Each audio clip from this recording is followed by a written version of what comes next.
Now the Mendeleev's periodic table. तो अब Mendeleev ने जो टेबल बनाए थे हम उसको ब्रीफली डिस्कस कर लेते हैं। इसके ऊपर कई बार क्वेश्चन पूछे जा चुके हैं। जरूरी नहीं है कि आपको सारी की सारी जो टेबल है बिल्कुल एग्जैक्टली याद हो, बट उसके बारे में आइडिया आपको होना चाहिए कि कैसे बनाई गई थी, क्या क्राइटेरिया लिए गए थे, कैसे क्या कॉलम बनाए गए थे। तो सीबीएसई 2 साल पहले इसके ऊपर एक क्वेश्चन पूछ चुकी है। तो चलिए स्टार्ट करते हैं। उसने अपनी टेबल्स को जो हॉरिजॉन्टल और वर्टिकल कॉलम्स है उनके अंदर डिवाइड किया था। ठीक है, तो हम सबसे पहले इस तरह से लाइंस खींचेंगे।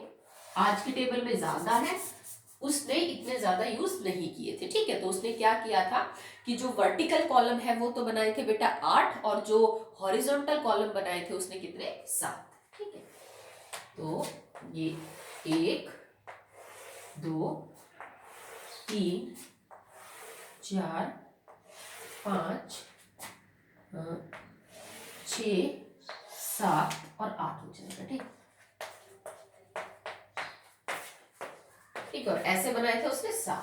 तो 1 2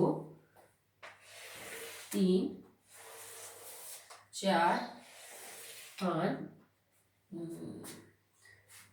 चलो कोई नहीं, आप इसको ऐसे देख लीजिए। ठीक है, तो यहाँ पे 1 2 3 4 5 6 एंड 7। ठीक है, सो 8 तो बेटा इसके अंदर हॉरिजॉन्टल कॉलम है ऐसे, और 7 इसके अंदर क्या है बेटा, वर्टिकल कॉलम है। तो ये जो 7 वर्टिकल कॉलम है इनको बोला जाता है पीरियड, और जो 8 आपको सॉरी जो 7 हॉरिजॉन्टल कॉलम है इनको बोला जाता है पीरियड, और जो 8 वर्टिकल कॉलम है इनको क्या बोला जाता है बेटा, groups. These are known as groups. तो मेंडलीव ने अपनी पीरियोडिक टेबल को 8 ग्रुप्स के अंदर, और बेटा जो वर्टिकल कॉलम थे ना उनको हम बोलेंगे क्या, ग्रुप्स, और पीरियड जो हॉरिजॉन्टल कॉलम थे 7 उनके अंदर इसने इसको क्लासिफाई किया। ठीक है, उसने बेस क्या चूज किया कि जब वो ऑक्साइड और हाइड्रोजन के कंपाउंड्स पढ़ रहा था हर एलिमेंट का, तो जिन एलिमेंट्स की हाइड्राइड और ऑक्साइड का जो फॉर्मूला था ना वो सेम था, वो उनको एक एक साथ रख रहा था। ठीक है, इंक्रीजिंग एटॉमिक मास के अंदर जब वो अरेंज कर रहा था तो कुछ एक ऑटोमेटिकली उसी मतलब स्लॉट में आ रहे थे जिनकी ऑक्साइड का फॉर्मूला मैच कर रहा था, जिनकी प्रॉपर्टीज भी क्या कर रही थी, मैच। ठीक है, जैसे मैं आपसे ये कह दूं कि भाई पहले वाला जो ये कॉलम है, ठीक है, ये वाला जिसका ग्रुप भी 1 है और जिसका पीरियड भी 1, इसमें इसने उन एलिमेंट्स को रखा जिसकी हाइड्राइड का फॉर्मूला तो RH और जिसकी ऑक्साइड का फॉर्मूला R2O।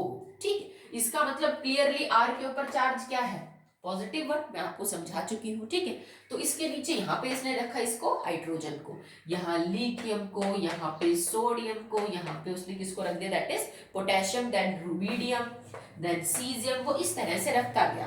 और आप चेक करोगे बेटा तो इन सबके ऊपर +1 चार्ज होता है, सबके हाइड्राइड का सबके ऑक्साइड का फॉर्मूला ये होगा, इनकी प्रॉपर्टीज भी जो है वो क्या करेगी, मैच करेगी।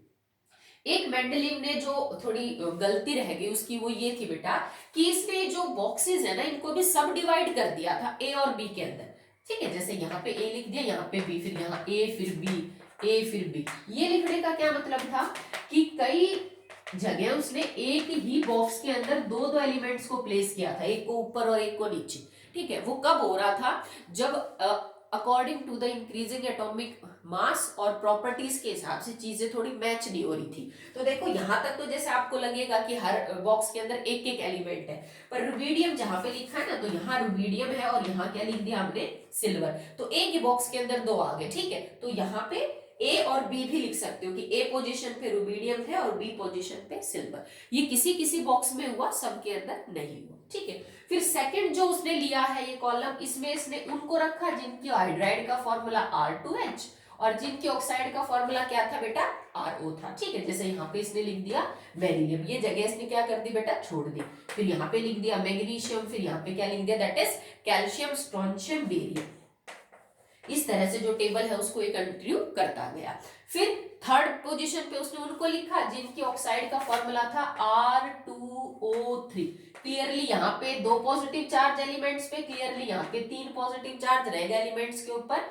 हाइड्राइड का फॉर्मूला RH क्या रहेगा बेटा, दैट इज 3। तो इसमें क्या आ जाएंगे, बोरोन, एल्यूमिनियम, बेरिलियम के बाद बोरोन, और मैग्नीशियम के आगे की तरफ कौन आ जाएगा, एल्यूमिनियम। यहाँ इसने स्कैंडियम को रखा। ठीक है, तो कुछ ठीक था कुछ नहीं था।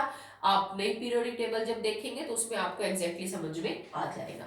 फिर फोर्थ, तो फोर्थ पोजीशन के ऊपर उसने क्या रखा, जिनके ऑक्साइड का फॉर्मूला तो RO3 था, oxide formula is RO3, hydride का फॉर्मूला RH क्या था बेटा 4, हाइड्राइड का फॉर्मूला क्या था RH4, ठीक है। यहाँ पे carbon then silicon then titanium, carbon silicon then titanium, इस तरह से वो टेबल को पूरी करता चला गया, ठीक है। फिर फिफ्थ पोजीशन के ऊपर उसने वह लिखा दैट इज R2O3 और RH3, R2O3 और RH3 जिसका फॉर्मूला था हाइड्राइड और ऑक्साइड का, ठीक है। तो उसके बाद वो क्या लिखता है, nitrogen phosphorus arsenic, nitrogen phosphorus arsenic, इस तरह से लिखता चला गया। फिर सिक्स्थ में RO3 RH2, RO3 और RH2 जिनका जो है फॉर्मूला था, ठीक है। इसमें oxygen sulphur selenium, oxygen sulphur selenium molybdenum, इस तरह से वो लिखता चला गया, ठीक है। सेवंथ के अंदर R2O7 RH,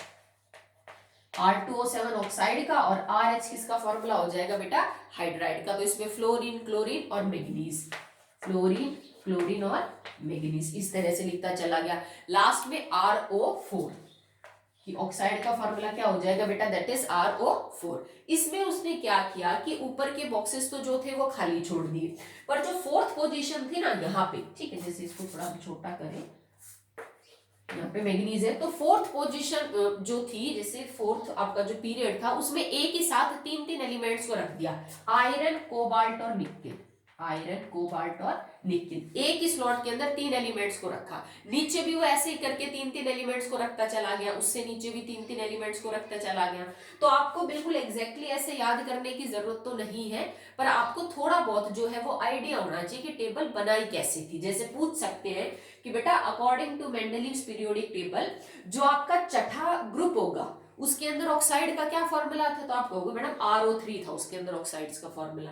जो मेंडलीव का सेकंड ग्रुप था, सेकंड ग्रुप के अंदर हाइड्राइड का फॉर्मूला क्या था, तो आप कहोगे मैडम इट इज R2H, ठीक है। तो वो क्या करता गया, एक जैसे फॉर्मूले वालों को एक जगह रखता गया और increasing order of atomic mass के हिसाब से, प्रॉपर्टीज के हिसाब से कुछ तो ऑटोमेटिकली सेट हो गए, कुछ जो है सेट नहीं हो रहे थे, तो उसने एक ही बॉक्स में दो दो एलिमेंट्स को, एक ही बॉक्स के अंदर जो है वो क्या किया बेटा तीन तीन एलिमेंट्स को जो है उसने रखना स्टार्ट किया।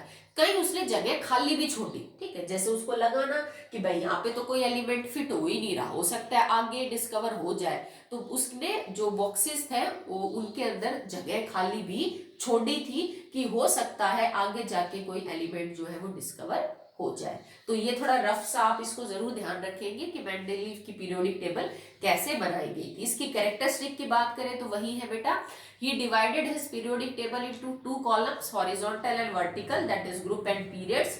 ग्रुप are in number 8 और जो पीरियड्स थे वो क्या थे बेटा 7 नंबर के अंदर थे, ठीक है। कहीं सिंगल एलिमेंट एक ही बॉक्स में था, तो कहीं दो थे, तो कहीं तीन तीन एलिमेंट्स को भी इसने एक ही बॉक्स के अंदर रखा था, ठीक है।